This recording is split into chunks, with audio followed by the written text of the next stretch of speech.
All right, so here we are. We are live with Brian Oblinger, strategic consultant for communities, who is speaking to us from the beautiful Denver, Colorado, USA, home of the Leadville 100 ultra marathon race. Those of you who are runners might know that.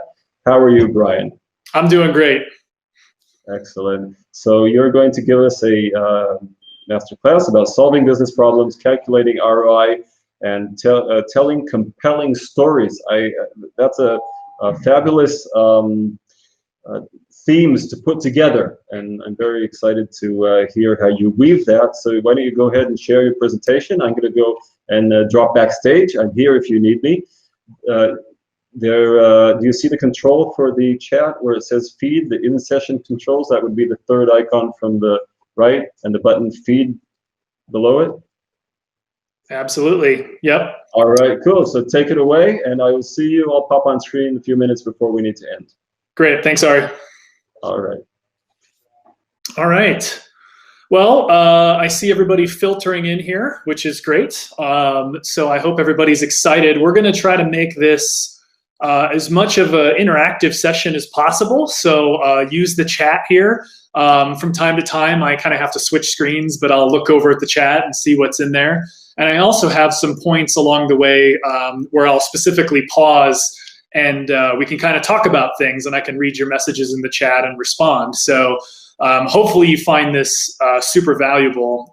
And as Ari mentioned, we're going to talk a lot about business today, essentially, and how we think about measuring what we do from community and what that impact looks like. And then I'm going to tell you a little bit about how I think about telling stories around that data, because I find that you have to have both the data and the story to be successful. So really exciting stuff. Glad you're with me.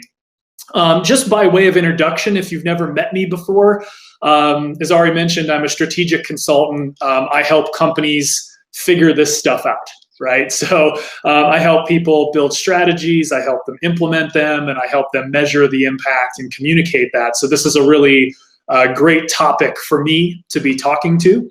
I've been doing this for 20 years with companies all around the world, just to give you some sense of, where I come from and what the advice I'm going to give you today is rooted in a lot of reality with some pretty big and impressive companies. So I know this stuff works, and I think you'll find it valuable. And last but not least, before I get started, if you like what you hear, I have a podcast with my good friend Erica Cool, where this is what we do. We talk about this stuff all day, every day. There's 21 episodes currently, so you can check that out as well. Okay. So that brings us to the main event here, which of course is solving business problems. And a lot of times, when I show up at a company or I talk to community managers, one of the questions I ask is, what are you measuring and why? And a lot of times what I'll get back from people is, well, I measure page views or I measure posts. And those kinds of things. And I think, it's certainly important to measure those types of things and to understand what the value of those are. But at the end of the day, to really understand how to measure value and how to tell compelling stories, the first thing we need to do is figure out what kind of business problems we're trying to solve, right? So in thinking through that, one of the things, that I'll start with is I'll just ask you, what kind of things do you measure today, or what kind of things do you commonly see measured? Go ahead and just, put them in the chat here in the feed, and I'll kind of react to some of these. But while you're doing that, I'll just kind of continue by saying, the way I think about this typically is we need to really understand what the business needs are, right? So, and it was funny because right before we joined, Ari, who you saw a few minutes ago, we were talking about nonprofits, and he was asking, how do they measure things, because they're not necessarily a business per se in that way. They're a business, but not in the classic way. And what I was telling him was that, they still measure things and they still have these high level metrics and KPIs, but what they're really interested in is more like membership and growth. So the point is, no matter what kind of business or organization or what your goals are, there's something there that you should dig deep down into and understand, exactly what that looks like. And I see some comments in the chat here, growth of community, number of posts, engagement, and then Jocelyn, our main metrics is how our members influence our in-app network. So that's great, right? These are great business metrics, right? In terms of like, how are we measuring what the influence is? And we'll talk a little bit later maybe about how you think about measuring some of those. So with that said, I always kind of make this joke a little bit to some degree about, just say no to page views, right? I think that this is sort of one of those legacy metrics and probably the best example I can give. But what I try to help people understand is there's two buckets of metrics, right? There's your business metrics, and then there's the community metrics, which you should be using to inform your business metrics. And I'll give you all the frameworks for this as we go along. But my advice in general to community professionals is to speak the language of business, right? Find out what's important to your company or your organization. What kind of language do they use? What kind of words do they use to describe things? And do your best to adapt what you talk about so that it's easy for them to understand, exactly how they should think about community. Because I think it's one of the big disconnects that can happen is, if I walk into a CEO's office today and start talking about page views and those kinds of things, they'll have no idea, what I'm talking about or why it's relevant or why they should care. And so it's really important that I speak in their language and talk about things that are important to them, which might be things like revenue or growth, right? Which is one of the things here in the chat, growth of community, for example. An interesting thing there. So where do we start, right? Just to give you a sense of those types of things from my perspective, like customer support is a pretty common use case for communities. And so in speaking the language that they understand, you talk about things like lower costs or support case deflection or increased efficiency. I'm working with a lot of clients right now where customer support is one of their key use cases.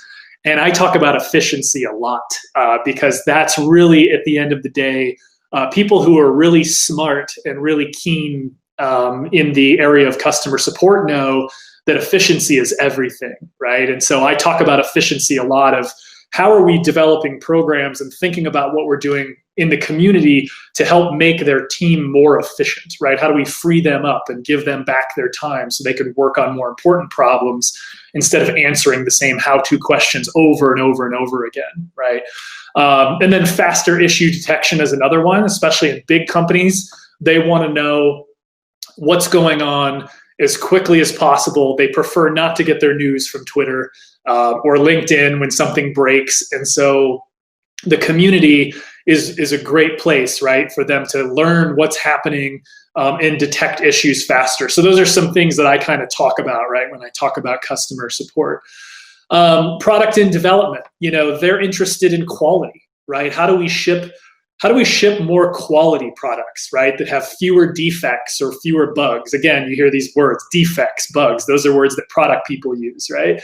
They want to know, how do we get closer to our users? How do we get feedback from them? How do we connect with them in a more close way so that we understand what their needs are, and that way we can build a better roadmap or build better prioritization, right? Those are all words. And then of course, things like ideation, innovation, crowdsourcing. How do we leverage the power of community to be able to deliver on that for product and dev teams so that they can go build products that are more in line with what their customers are looking for and what their needs are, right? So that a good language there around product and development. Sales and marketing. It's interesting because a lot of people kind of tend to shy away from sales and marketing, but there's a ton of different value there. And so I talk about that. I talk about how can we influence your revenue and your pipeline and your leads?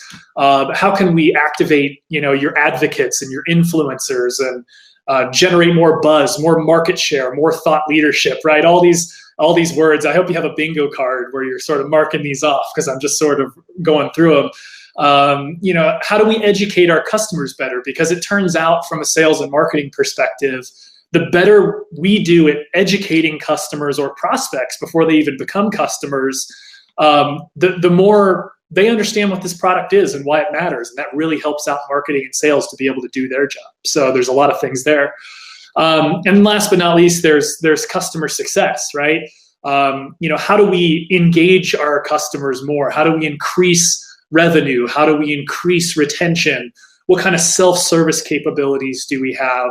And ultimately, similarly to support, how do we free up our CS members to be able to do and work on things that are more important, more high level, high value, high leverage things, as opposed to answering the same questions from their customers over and over again. So those are just some interesting, kind of like wordy examples of the types of language and the types of things that you can kind of target when you're thinking about talking to these audiences and knowing what's important to them and speaking their language.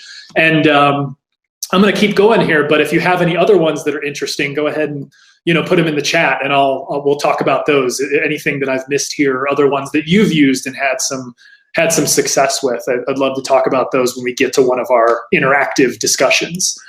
So as I think about it, one of the stories that I tell businesses is how they can think about value across the business, right? So a lot of companies think of community for one specific use case, like support or marketing. And that's great, but there's also a broader story here about how can we do things that scale across the whole company and really make the community this center of excellence or center of value, right?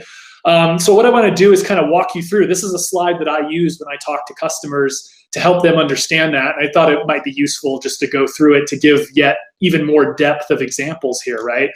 So the first thing I talk about is, customers are smart, right? They research things. We've taught entire generations of people now how to research their purchases on the internet, whether it's Amazon or they're buying, expensive enterprise software. And so one of the important value distinctions you can make as a business is if we have great content, right, and we're doing a really good job of getting the word out through our community about what this product is or our service and how it works and why they should use it and what the use cases are, then we can raise the overall awareness. And so in that way, communities can help build a much better engine for that customer research and be a much more trusted source, right? We know this from research that people tend to trust their peers more than they do marketers or salespeople or consultants, even for that matter. And so that's one of the really big pieces, right? Then we talk about membership. How do you move someone from their researching and their learning about your product to, okay, now I'm a member or I'm a customer, right? And we talked a little bit about that on the previous slide in terms of, how does that influence your pipeline and your revenue and your building leads, right? That you can follow up on and talk to people about what their needs are. Another really important piece. So then what happens when someone becomes a customer? Well, they're going to need some support potentially, right?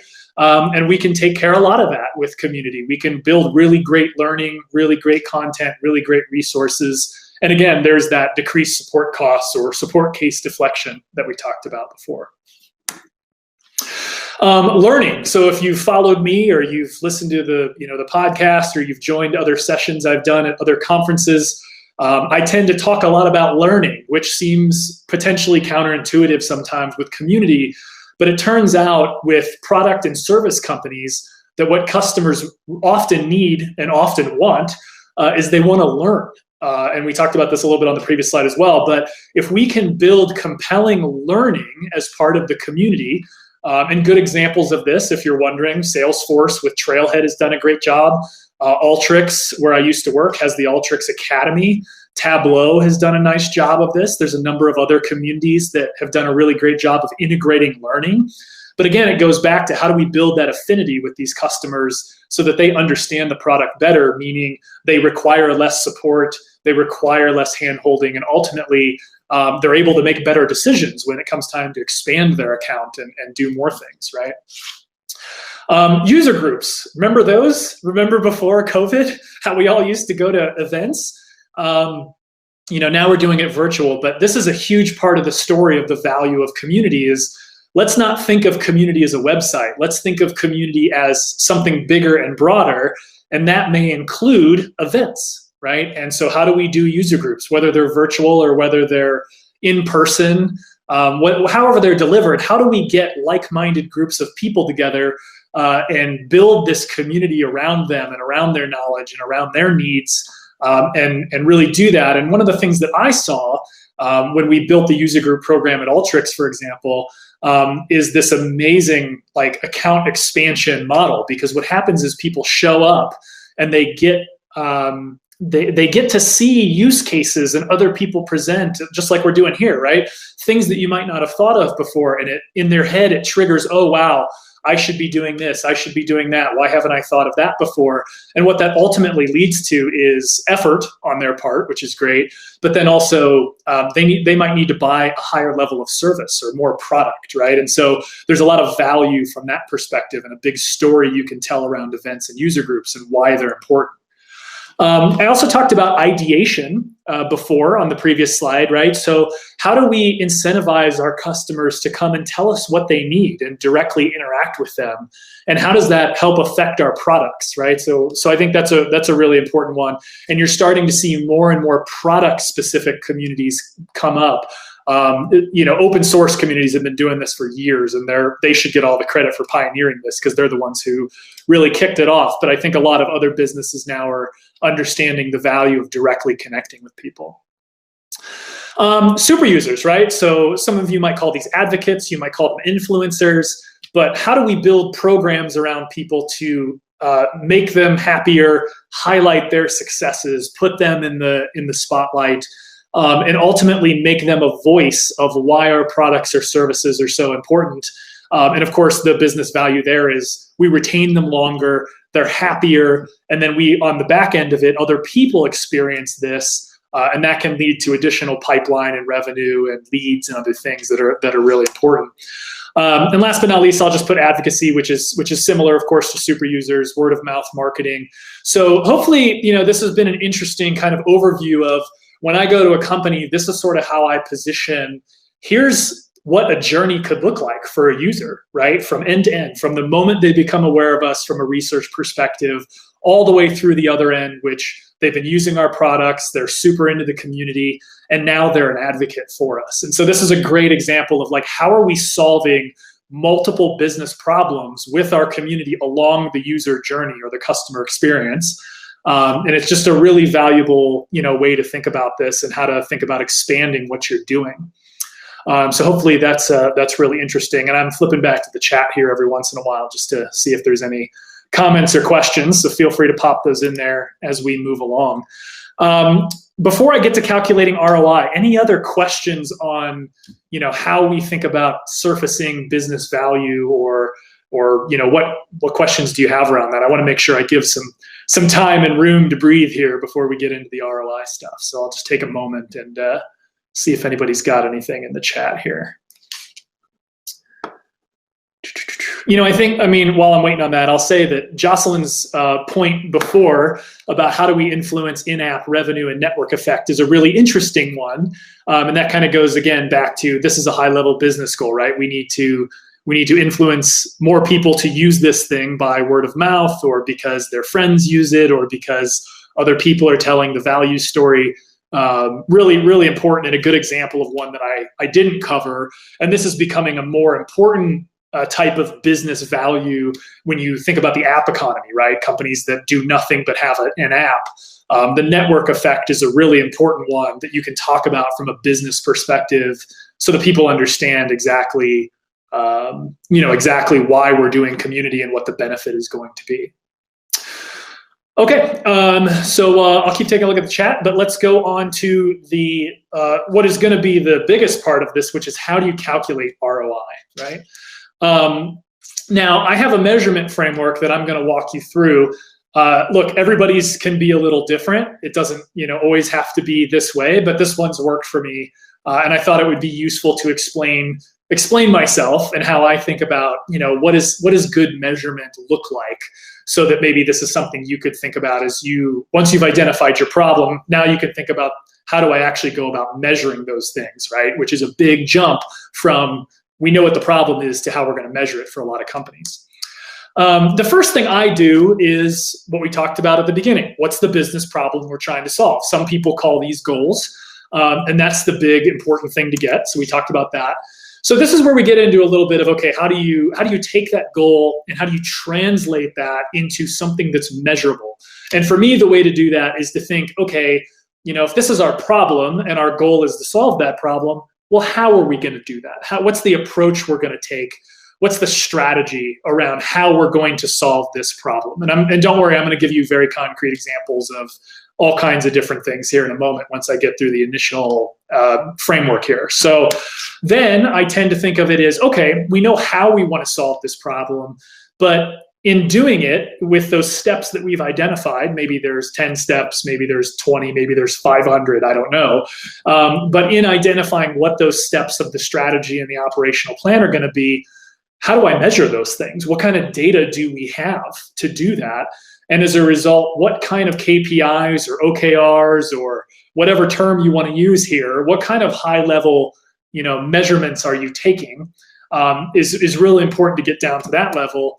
And then, of course, you're going to need the data behind it. So it's one thing to say, we're going to measure support case deflection, or we're going to measure how the community impacts leads, or we're going to measure how the community impacts revenue.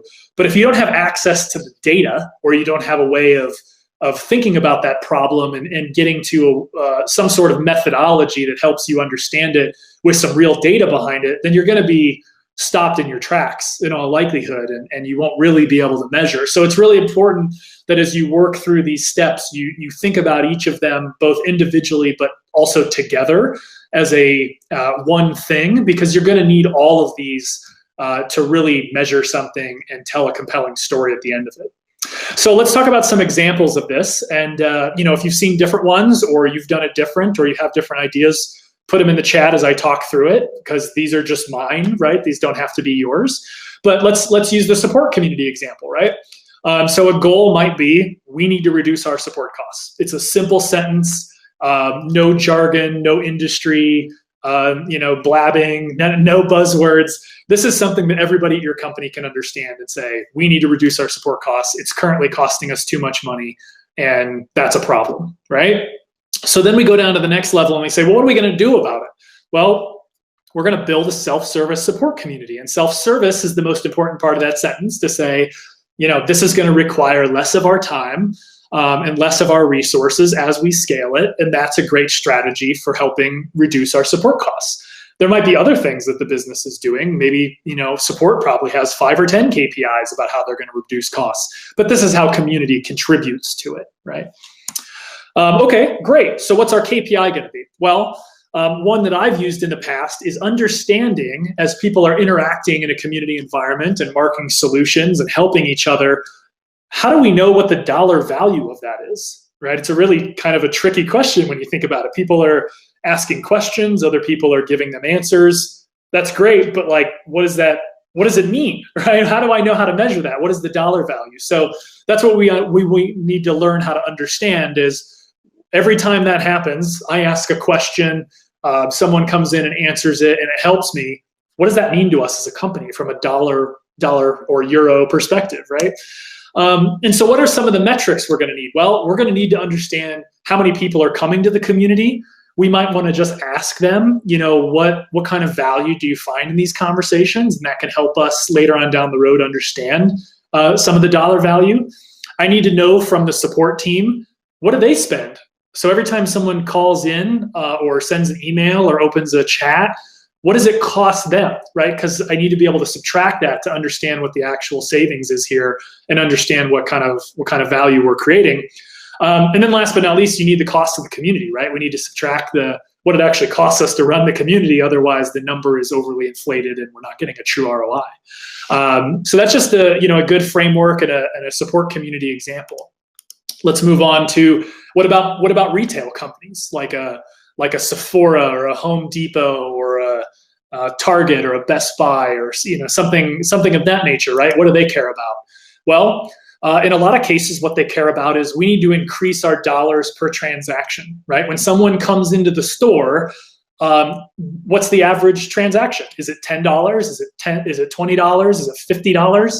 And then once we understand that, how do we make it more, right? How do we entice customers to buy more, add more things to their cart, right? If it's an online example.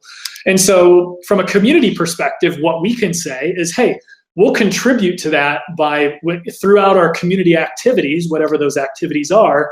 How are we going to build advocates, and how are we going to create programs that allow them to advocate on behalf of the products we sell, of our organization, and of the value they get from them, to increase product knowledge? Because again, as I mentioned before, when customers have a higher product knowledge, then they tend to buy more because they're more educated about the value, and so therefore they tend to buy more. Okay, great. How are we going to do that, right? Or what are we going to measure? Well, we need to understand what is the impact of community members, these advocates, versus non-members on dollars per transaction. And so this could be as simple as looking at your transaction database by customer on the business side and matching it up to your community list of members and just doing a simple delta and understanding, hey, what actually is the difference, and is this working, and is community driving higher dollar per transaction for customers that are engaging in this way and participating, right? So again, we're going to need community member activity. We're going to need customer transaction data. This is an example where correlation kind of doesn't always mean causation. It may be that your most successful or your most engaged customers are the ones that are coming to community, and so of course they're going to have a higher dollar per transaction than those that don't. But it's still an interesting proof point for the business to explain why community is important and why we should continue investing in it even more. What about product, right? So, hey, we need to improve feature adoption. So this is an interesting one. A lot of companies, especially on the software side, have regular releases, as of course you know, and every release there's 5 new features, there's 10 new features, whatever it is. Sometimes they're big, sometimes they're small. And a problem that companies like that typically have is that customers don't often adopt the new features, or at least not right away. And so product companies have goals around how do we, A, get people to adopt features at all, and B, how do we get it to be faster? And so this is a good example, if you're talking to your product organization, of how you might position the community and say, well, if we're doing all these educational things, then we think we can raise the feature adoption among customers that experience the community versus those that don't. Make sense? So the strategy, of course, is education, learning, better release notes, better notifications when we release things, case studies, use cases about how the new features are impacting other customers, right? Really, the answer is content here more than anything else, but, and also asking for their ideas, because we know that people are going to adopt features if it was their idea and it's something they truly need. And that's the other end of this, is you should probably be shipping things that people actually want. And one way to do that is to actually ask them. So what's the KPI, right? What percentage of feature functionality enabled, or use cases across the install base? And much like the retail example, we can look at community versus the overall, or we can just look at the overall number and say, hey, this is working, right? We're having some influence over this. We're finding that people are now adopting these features more quickly. Whoops. Sorry about that. So metrics. Well, we need to understand community monthly active users. How many people are there? Who are they? What are they doing? What kind of content are they looking at? And then try to understand from a product usage, if you have telemetry for your product or service, understanding, how are they using it? Are they using it differently? Are they using it at different rates? Is there something really easy to spot in the data about how they're using it in a completely different way than other people, and they're getting more value, and their time to value and their overall value is higher? These are all really, really important things to look at and think about when you're talking to product teams. And so that's a pretty good measurement framework there. So those are just some examples. And then this is how I sort of put it into an OKR framework. You might use V2MOM. You might use plan on a page. You may have some completely other different way of how you take your strategies and your goals and your KPIs and you put them into some format. That's totally fine. This is the one that I've used at businesses, and this is the one that if companies don't already have one, I tend to bring the OKR framework into it. And it's real simple. And I actually put it into a slide like this, and we track it over time. I typically update it once a week, so that if anybody ever asks, hey, how's that going? What's our progress? What are we doing? If I need to create like a quarterly report or something, I can just take screenshots of this and drop them in an email. But anyway, this is a good way to think about it. So going back to the support one, so we've defined what our goals and objectives are, and we've said, okay, here are the 5 or 6 things we need to do to influence that objective, which are the key results here. And so this is real. Like, this is a real example of what a customer would use. Well, first we need to establish a strategy of what is a self-support or self-service support community. Then we need to launch that community and that strategy. And then there's a bunch of other things we need to do. We need to deliver content, right? We need to figure out how to get customers to talk to each other and help each other. And how do we know they're doing that? Because we can track their accepted solutions. And we know that we want to raise that quarter over quarter at a steady pace, knowing that we're growing the community, right? There's the, how are we going to reduce support costs, right? Well, we're going to measure that. We're going to say, we've reduced them by 5%, 20%, 50%, whatever it is for your particular company by the end of the year, right? So that's a yearly goal. And then, whatever else you want. I sort of made a joke here, right, about tweets, but you kind of get the idea, hopefully, of how you can sort of go from defining the problem through the framework and then now putting it into action in a trackable way that's easy for anybody in your company to look at this and understand, okay, here's the progress we're making, right? And maybe where we need to make some adjustments. So really, really important there. The last thing I'll point out on this particular piece is at the bottom here, around the executive initiative alignment, right? So what I like to do is, if build a self-service community or reduce support costs, are not here, I like to explain to people, here's how this lines up to our overall company goals, right? So if the CEO says, hey, our goal this year is to do X, then I want to make it clear when I show these frameworks and these measurements to people, how what I'm doing matches to their higher level piece. And so you see that at the bottom here.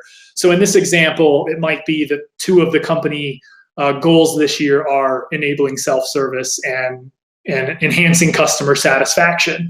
And we can explain how, because we're now delivering this wonderful self-service experience, customers are happier. And we know that because we've surveyed them, and that might be one of the things here, or however you want to measure that. But I think it's really important to always have this connection, right, to the business and what they want and need, so that it's really, really clear to everybody about how you're contributing to it. And that way it makes sense to them of why we're doing this and why we need to continue investing in it. So hopefully that makes sense there. If you've had other ways of measuring this that you think are interesting, I'd love to hear about that. So, put those in the chat as well. So here's the thing, right?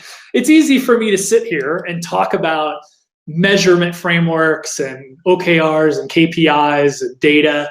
The reality for most companies is not this, right? So I was fortunate enough to have a situation like this. This is what a sophisticated or a mature model at companies might look like, where you're taking data from across the business, wherever they may live, and you're putting them into some central data warehouse that's managed by a team of people that are data scientists or data engineers or database managers, right?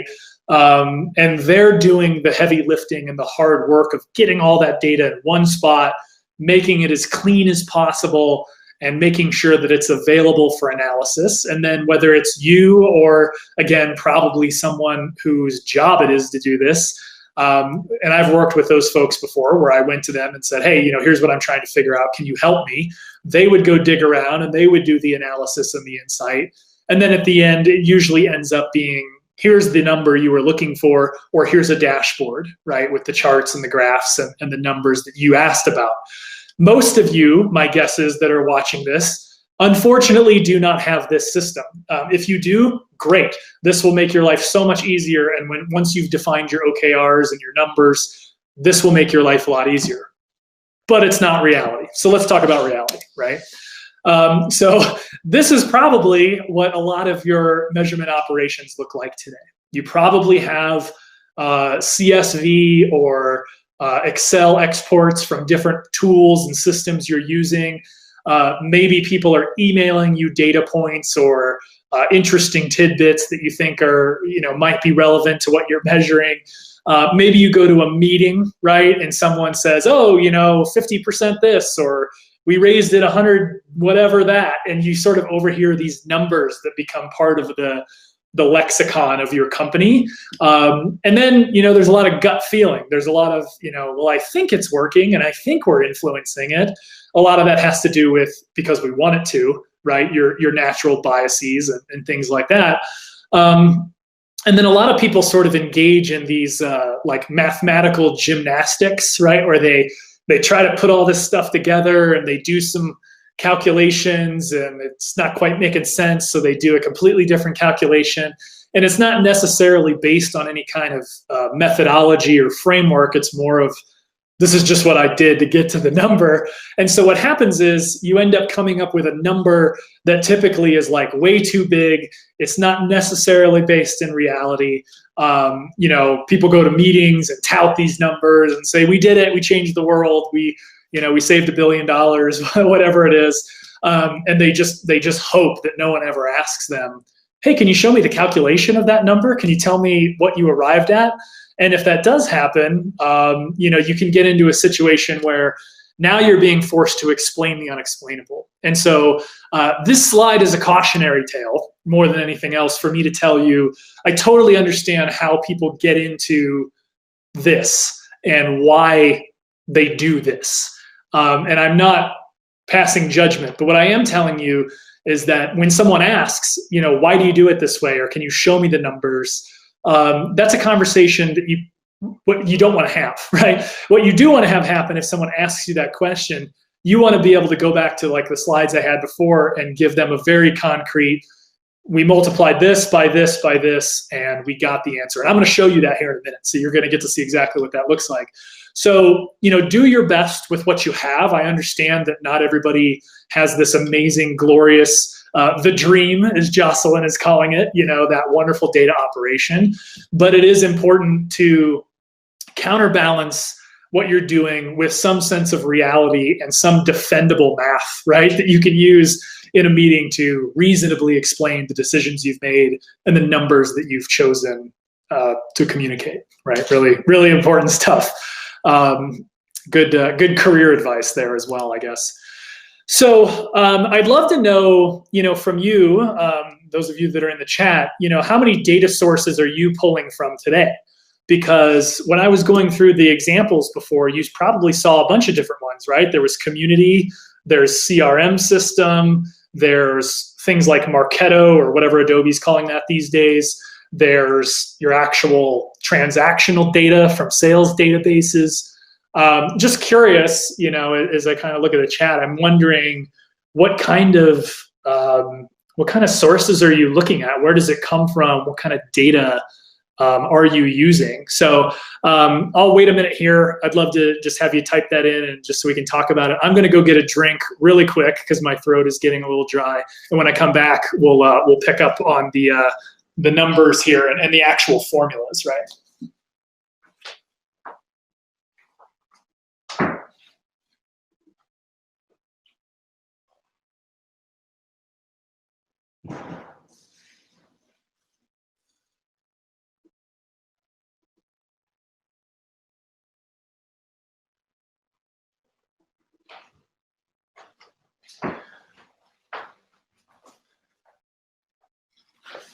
Okay, sorry about that. I should have had some elevator music queued up there for you.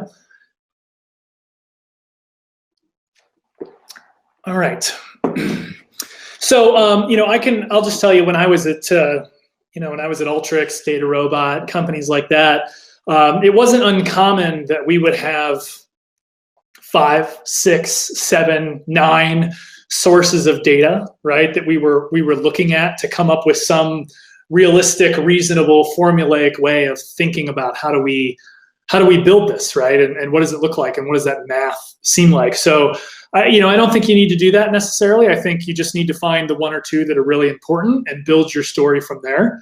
But as you get more mature in your measurement capabilities and what you're doing, then I think it is prudent that you add as many different data sources as you can, because that'll help you get the best picture, right? So I see Jocelyn in the chat is saying product usage, content uploads. That's an interesting one. So kind of a form of engagement, right? Like how many things are people uploading here? What does that look like? Product usage is a big one. I think there's a lot of things we can learn by mixing product usage with our community data to understand what the influence and the impact is. So yeah, really good. So let's do one, right? Let's see what a real one looks like in the real world. So let's go back to our support community example. So you've seen this before. So I'm going to show you, this is the real formula that I've used at both Alteryx and DataRobot to understand how community impacts support. So this is the real deal, right? Before I get to that, I always like to sort of explain to people what my definition of case deflection is, because yours might be different. The general gist of this is obviously, how do we think about the content that is in the community, and how does it influence the number of support cases that we have, and therefore the cost of what we're able to deflect or savings, right? Whichever word you choose there. And the way that I tend to think about this, I tend to think about this. Your formulas may vary. I always throw that in here, right? Is I think about it like this. So I told you before, earlier in the session, companies spend a lot of time like guessing what customers want, and a lot of formulas that you see are often based on a lot of guessing and a lot of, well, I think it's like this, or I think it's like that, or we made a bunch of assumptions, which you might have to do, right? Don't get me wrong. Sometimes you got to make assumptions and bake those into the formula and do your best. What I prefer to do, if it's available to me, is I want to ask customers, right? I just want to ask them, tell me how you're feeling. Tell me how valuable this is to you. And then I like to use that survey data as the basis of my formulaic way that we measure things. And there's a couple of reasons for that, right? One is it's more concrete. Instead of me guessing or making, educated guesses, I guess, or completely just pulling it out of nowhere and saying, oh, I totally know this is what people want to do. What's more important is just to be able to say, this is what customers told us. And it's a lot harder when you get in those conversations inevitably of, hey, how did you calculate this? How do you know this? Where did you get that number from? It's a really great thing to say, right, in those meetings or in those moments, to say, well, this is what customers told us. This isn't math that I came up with or assumptions that I baked in to make myself look good or make the number large.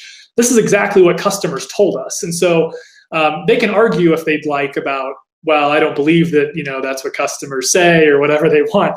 But the fact is it's directly from customers. And so in this example, what I'm doing is I'm basically taking the number of visits to the community, and then I have a survey where I'm asking people, and I'll show you this in a minute, I'll show you the exact survey.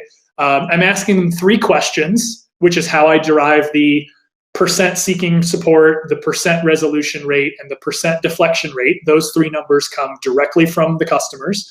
And then I'm calling support and I'm saying, what does it cost you to support a customer? And they say $35 on average, whatever the number is. And then I know, because I run community, I know how much does it cost us every month to run community? Well, between our community platform, the salaries that we pay our employees, our other budgetary items, I know that it costs us $90,000 a month to run our community. And it's real simple, right? This is a very simple formula. Like, I think people, when you think about ROI, you think about these pages long white papers full of math that normal people can't understand. And this is one of the main points of this session that I wanted to get across to you is it's very important to do these measurements and be able to calculate ROI, but it doesn't mean that you have to make it super complicated, right? Now, your business may dictate that it's more complicated than this. Maybe you have more considerations, maybe you have other, channels and avenues and things you need to add in here, but this is as simple as it gets right here, right? And so this is very easy for me to go to a company and defend and say, here's exactly how we got it. And most people can look at this and go, okay, there's 1, 2, 3, 4, 5, 6 variables, right? 7 variables, whatever it is. And there's a monthly thing. And we can do this every single month without fail. And there's no guessing involved. There's no assumptions being made. This is just data, right? And we can argue about whether we think it's high or low or right in the sweet spot or whatever it is, but it's just data, right? And we're going to talk about how you tell a story with it in a minute. But I think it's a really powerful point to understand. It doesn't have to be overly complicated. You actually do yourself a disservice by making it, like a lot of people will make it complicated on purpose, right? To try and make themselves seem smarter or that they put more work into it. And that's fine, you know, if that's what you want to do. But I find this to be, in most cases, a more reasonable approach to how you calculate this type of ROI. So let's go down a level and go, okay, Brian, where did you get the data, right, for those 6 or 7 variables? So here they are. So when I talk about visits, those come right out of the community platform. And I basically, for the time period being measured, usually it's monthly, we'll go in and we'll say how many people visited, or not how many people, how many visits there were, which is important because it's the number of total visits.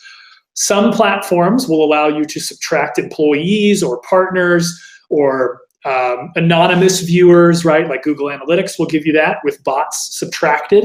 So there's a little bit of work to do there and thinking about which source do I get visits from, and how do I, you know, deduplicate it? How do I subtract out people that are employees so that we're not erroneously padding that number? But generally speaking, you get that from either community or your web analytics, right? Seeking support. So like I said, seeking support, resolution rate, and deflection rate, these 3 come from the survey, which I'll show you in a minute. But basically with seeking support, I'm trying to understand what was the nature of your visit. And so that's the question we ask. Why are you here, right? With resolution rate, I'm trying to understand, okay, you got here and you looked through some content or some training, or you asked a question, did it resolve your issue? And that's a simple yes or no question. And then the third one is, what would you have done next had this not solved your problem? And that's where you get the deflection from. So I'll show you the questions in a minute, but that's a really important question. Then I get the cost per case from support, and I get the community overhead costs from me or from finance or accounting or whoever we're using for budgeting. And that's it. Those are the metrics, those are the sources, and those are the definitions. And by the way, I will give you a link at the end of the presentation to download these slides. So you could be feverishly taking screenshots right now. Or at the end, I'll give you a link and you can just go have all these. They're yours for free. So you don't have to re-engineer all of this. You can just have it. So let's talk about surveys, right? Because this is the backbone of the entire thing. So when people visit the community, there's some platforms have built-in surveys. Some platforms you integrate with something like SurveyMonkey or Qualtrics or any of those other, you know, survey products that are out there. So whatever it is, doesn't matter, right? Use whatever system and technology you need to. But the important thing is that when people visit the community, you are giving them this type of a survey, and you can change the thresholds, right? So it might be that we only serve it to every 1,000th visitor, or we only serve it when people have been on the page for more than 30 seconds.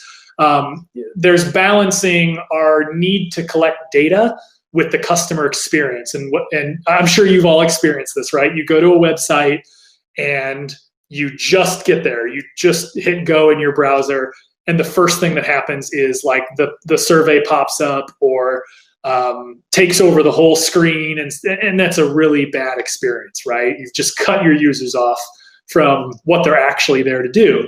And so, you know, be careful, right, with these surveys and how you present them and when they come up for people.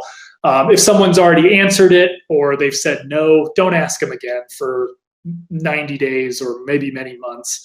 So just some kind of general experience things. But here's the 3 questions, right? What was the purpose of your visit to this community? And you can see this is Dataiku, for example, a data company. And really what we're asking for is the one that's highlighted. What we want to know for real is, you know, were you here to get support? Now, these other things are also interesting. And when you pull this data, monthly, quarterly, whatever your cadence is, those are actually really interesting. And so, for example, just to take kind of a side tangent here, look at what we're asking.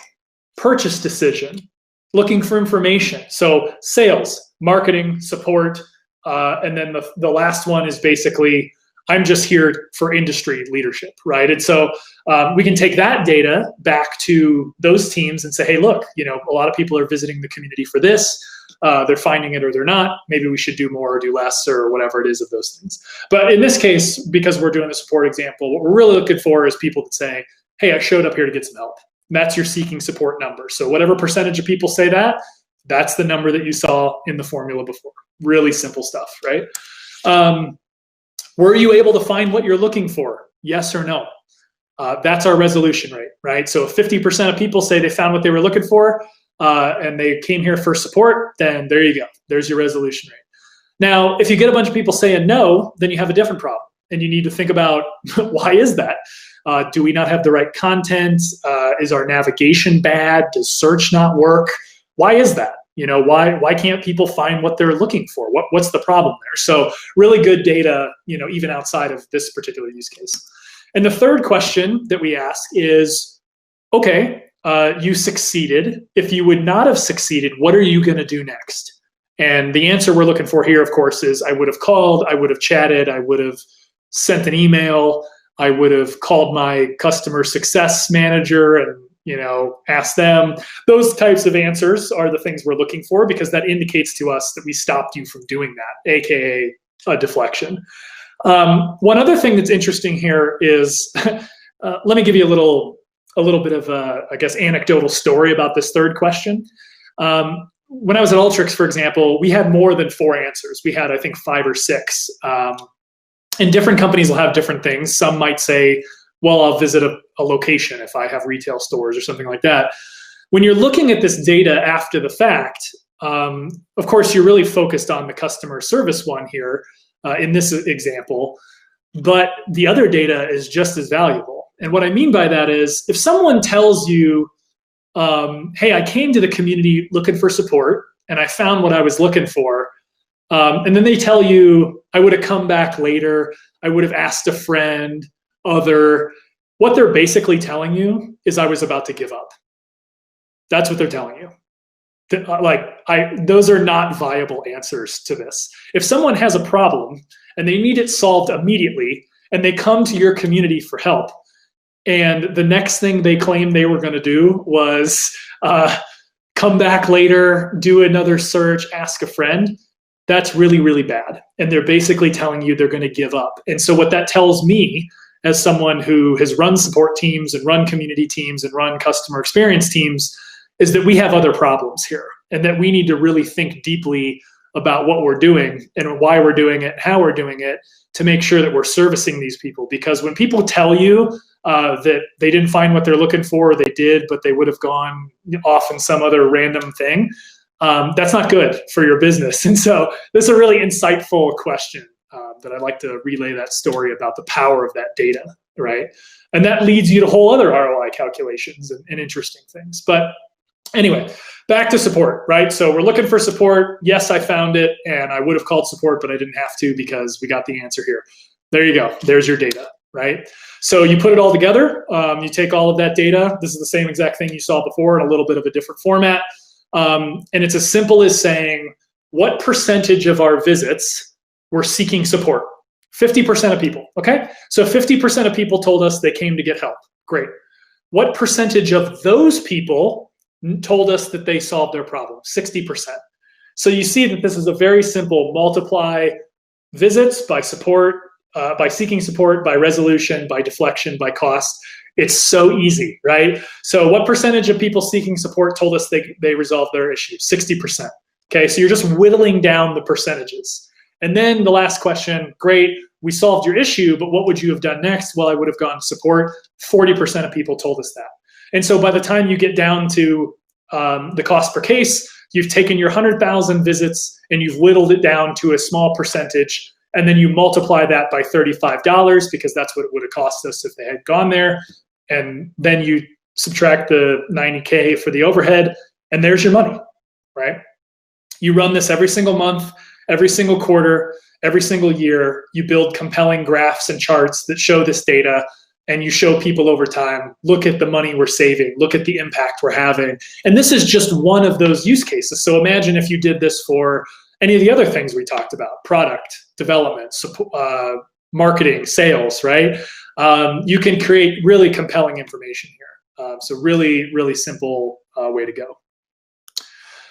Okay, now I made that sound all really cool and easy and awesome, and everybody should go do this, right? Here's the reality of it. I'd be willing to bet just about anything that most of you on this session, whether you're watching it live or you're watching it later on down the road at a later date as a recording, or you're looking through these slides, you're probably not a data analyst. You're probably not a data scientist. So when things get a little more complicated than what I just showed you, and inevitably they will, that's where what's really important is that you make friends, right? Make friends inside your company with the people who do have those skills and are able to do the higher level analysis required.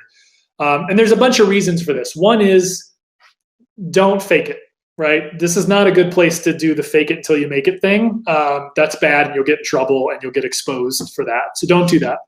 Number two is, it brings more validity to the numbers that you do have. And so I experienced this. I worked with analysts and data scientists at previous companies.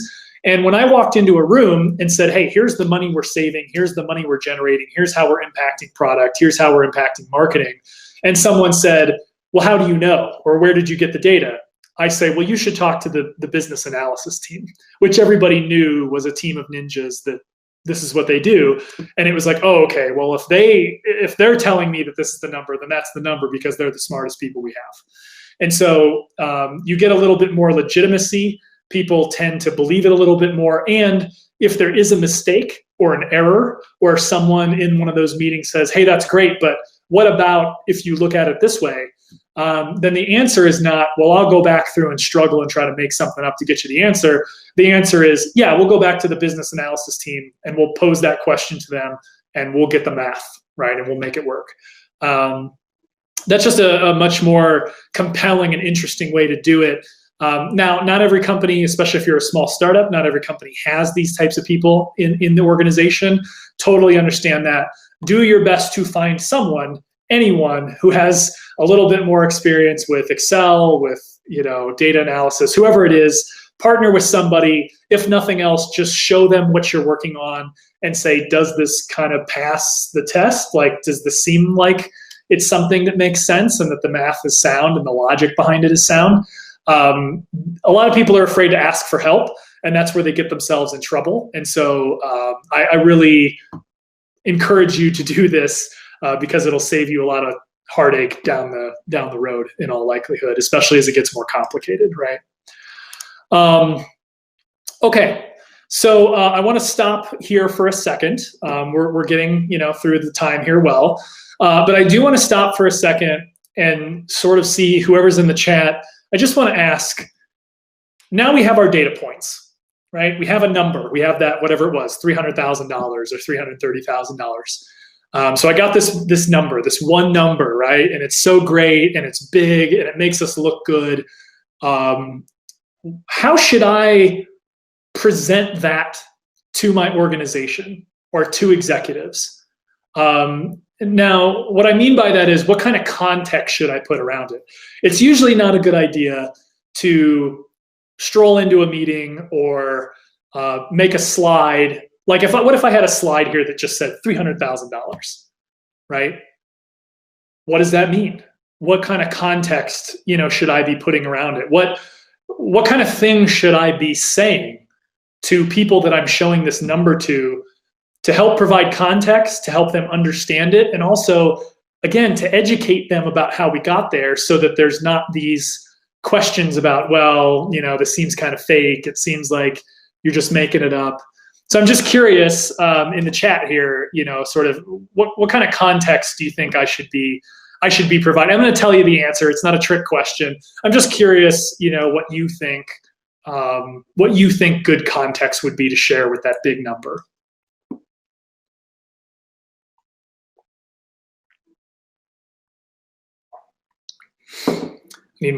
Need my Jeopardy music here.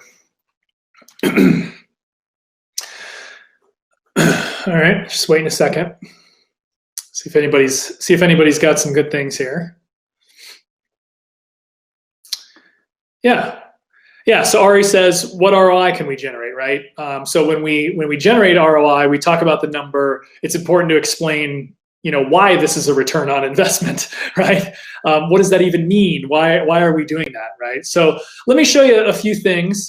For example, so these are some things that I think about when it comes to how do we contextualize a number, right? It's just kind of some advice. You can take or leave these as you choose. Number one, this is not an absolute number, right? In the example that I just worked through with you, remember that the basis of that formula was survey results.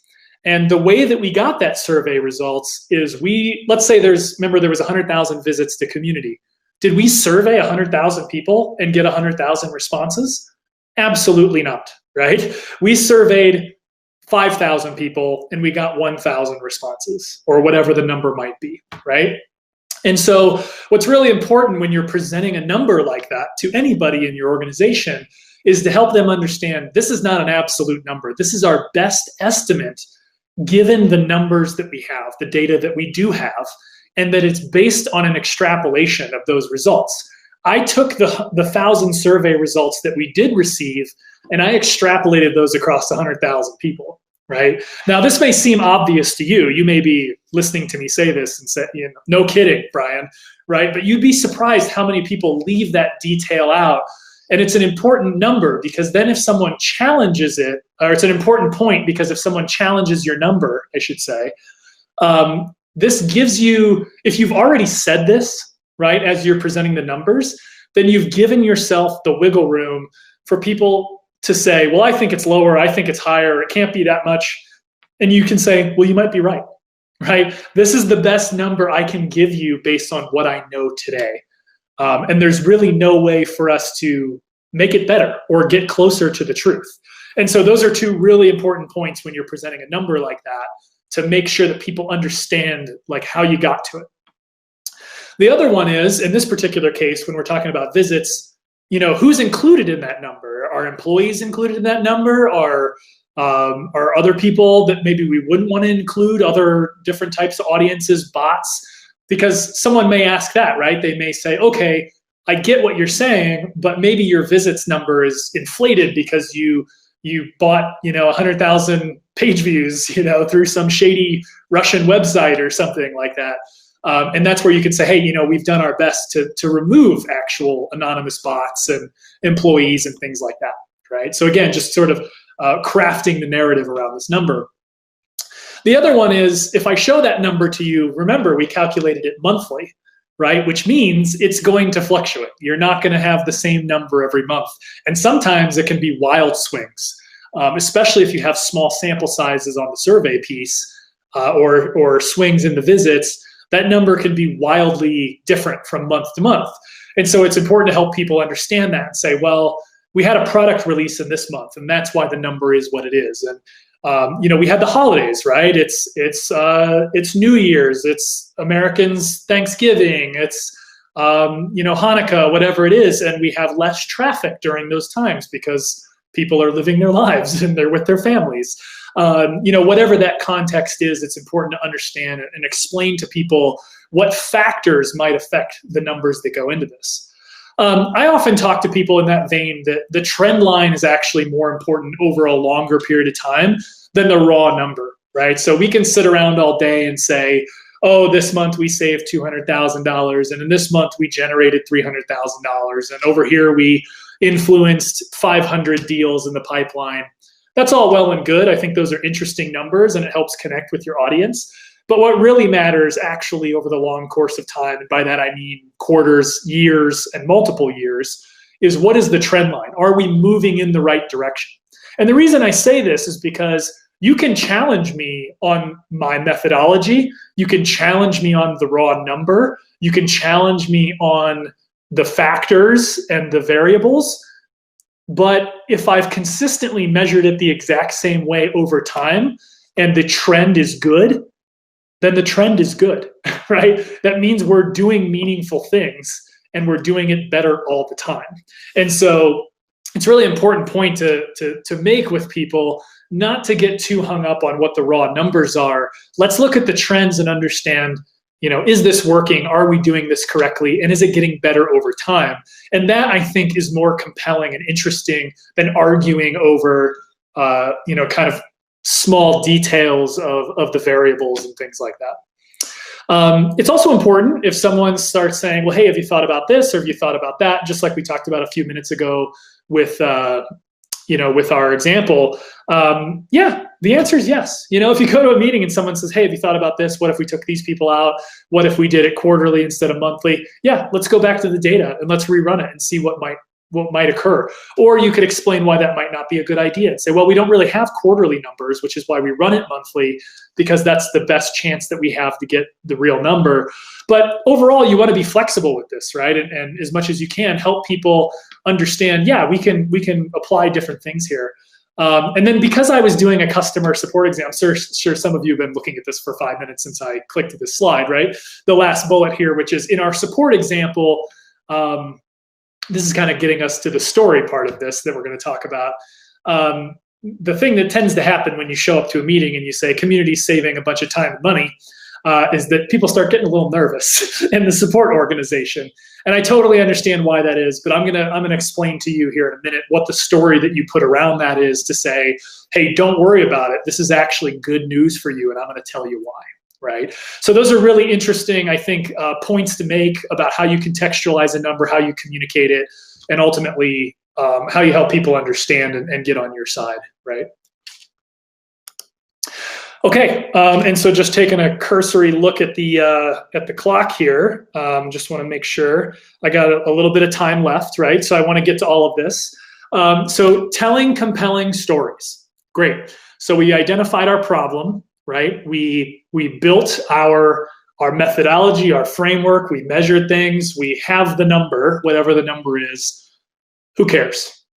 Right? So a lot of people kind of miss this step where it's like, hey, I got this big number, I'm gonna run to everybody and yell as loud as I can, just writing the number all over the place and sending it in emails and whatever. It doesn't really matter, right? If you can't tell a compelling story that connects with the audience and helps them understand what it means, then the number itself, I think it's not worthless, but it's pretty close, right? It just doesn't mean anything. You got to learn how to tell stories. And so I'm going to talk through that here, and then we'll end, with a little bit of Q&A and wrap up, okay? So first and foremost, what I recommend is thinking about how you bring emotion to your data. Data by itself is just data. It's a number on a page or in a spreadsheet or whatever it is. And it may tell a little story on its own if people are familiar with what that data point is or how it's calculated.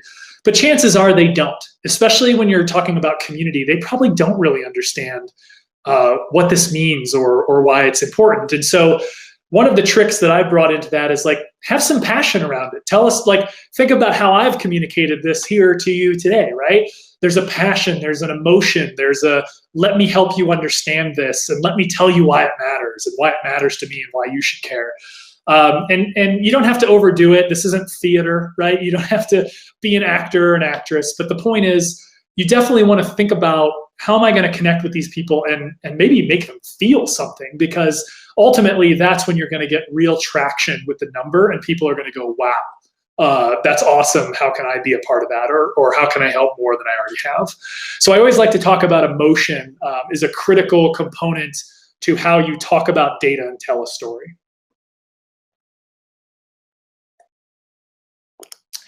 The next one is core messaging, right? So think about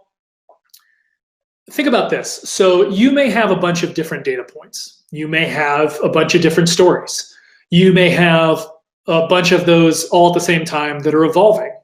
And that's great. What you really need to do, though, is understand what are the core things that I need to communicate to a certain set of people. So my recommendation to people is always create 1 to 3 really compelling stories. That's it, 1 to 3. like memorize those stories, evolve them over time, tell them very frequently. As you're telling them, understand what people's reactions are to them, and change it the next time you tell it.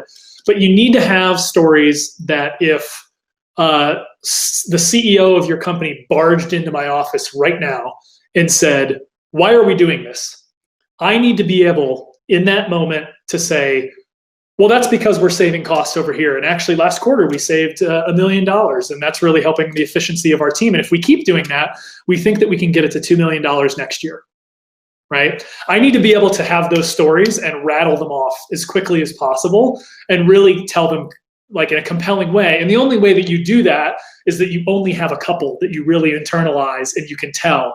And part of being a leader in a company, whether you have a leadership role or you're just trying to lead from your position that you do have, is being able to tell stories over and over and over again that people can connect with. They're going to need to hear it, right?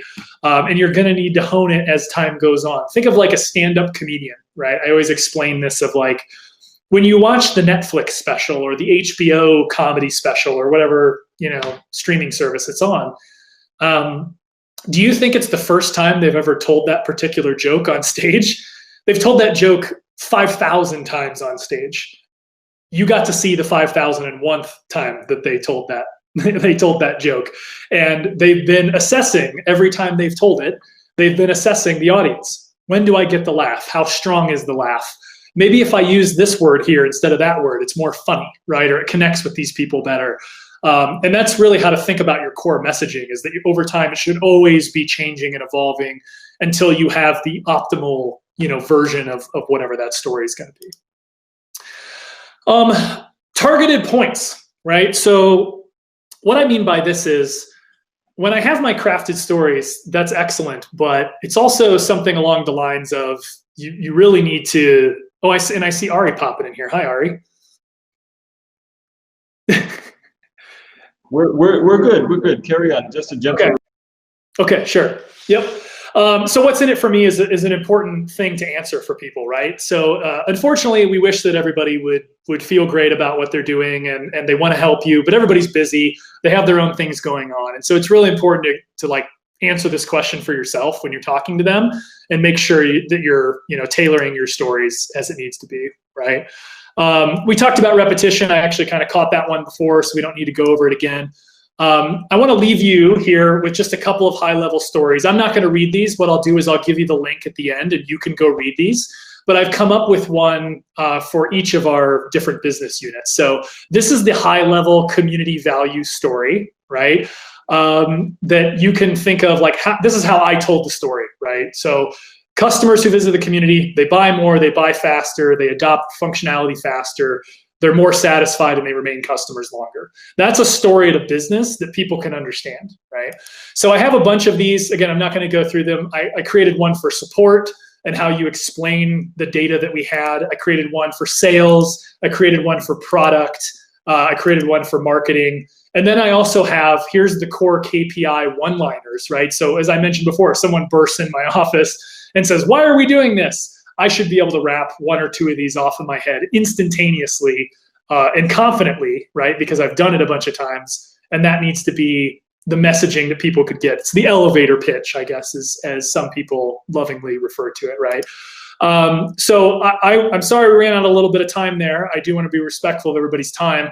You can go download these slides at just brianoblinger.com/slides. You'll see it on there, and you'll get to see those examples of those stories. And I hope you find that they're really compelling and powerful. Feel free to use those and insert your own numbers, or better yet, take the best of them, right? Take the ones that resonate with you and with what you need to be successful. And hopefully that helps you tell these compelling stories with your data, which ultimately is kind of that's the delivery mechanism, right? So with that, thanks everybody. And I see Ari's here. So I don't know if we have time for Q&A. I know I ran us over a little bit. We can, that's fine, because it's a very interesting and important, compelling topic. We can see if there are any questions in the chat. But in the meantime, I tell you, things resonate very strongly. First of all, the KPIs in terms of what to measure, of course, but I love how you mentioned about making friends with the people that have the data, where to get at what, and that's I don't know, somehow it links to the notion of community and communication and things like that. And of course, the other thing is how you linked data and messaging and stories to the why. And the why, of course, I don't know, for me, why is forever going to be linked to Simon Sinek's famous Find Your Why. And I think you used it beautifully. And really, if we don't know the why, then we don't have a reason to get at the what or to do what we're doing. So thank you for tying together a rather, I would say, complex subject with a lot of number crunching, but you put it together beautifully, and I'm sure that the audience enjoyed it as well as the people that will watch the recording. So any more questions? No? Then Brian, thank you so much. Thank you so much. And that is, I think, the last topic on our conference. So if you visited any of the other sessions, I hope you enjoyed them. If not, you can, of course, catch the recordings. And that's a wrap. And good night from Tel Aviv. And have a wonderful, great day ahead. Great. Thanks, everybody. I appreciate it. Bye.